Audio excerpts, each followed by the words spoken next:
আসসালামু আলাইকুম। Hello viewers, কেমন আছেন সবাই? আশা করি আল্লাহর রহমতে সবাই সুস্থ আছেন, ভালো আছেন।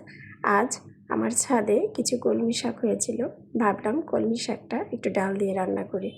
খুব খেতে ইচ্ছে করছিল, তাই প্রথমেই ছাদে গিয়ে একটু শাক তুললাম। আর সাহায্য করেছে আমার হাজব্যান্ড। যাই হোক, কলমি শাকগুলো তুলে এনে কেটে ডালে দিয়ে দেবো। এর জন্য ডাল আমি আগেই বসিয়ে নিয়েছি, হলুদ লবণ দিয়ে সিদ্ধ করে ভালো করে ঘুটে নিয়েছি। এবার কলমি শাকটা আমি ডালে দিয়ে দেব। কলমি শাক ডালে হতে বেশি সময় লাগবে না, 5 থেকে 7 মিনিট অপেক্ষা করলেই এটা হয়ে যায়। আর এটা আমি ফোড়ন দেব পেঁয়াজ কুচি, রসুন কুচি এবং শুকনো মরিচ দিয়ে, আর কিছু দিব না।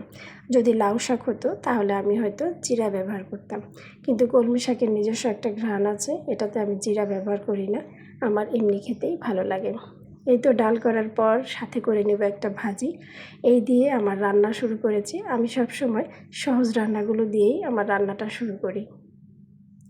আপনারা কে কোথা থেকে দেখছেন অবশ্যই আমাকে জানাতে ভুলবেন না, জানালে আমি খুশি হব। আর যারা এই পেজটি দেখছেন, আমার ভিডিওটা দেখছেন, অবশ্যই লাইক এবং ফলো দিয়ে পাশেই থাকবেন।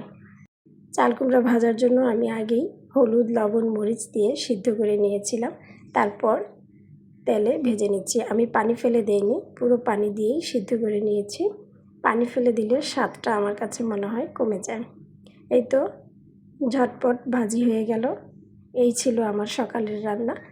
সবাই ভালো থাকবেন, সুস্থ থাকবেন। আল্লাহ হাফেজ।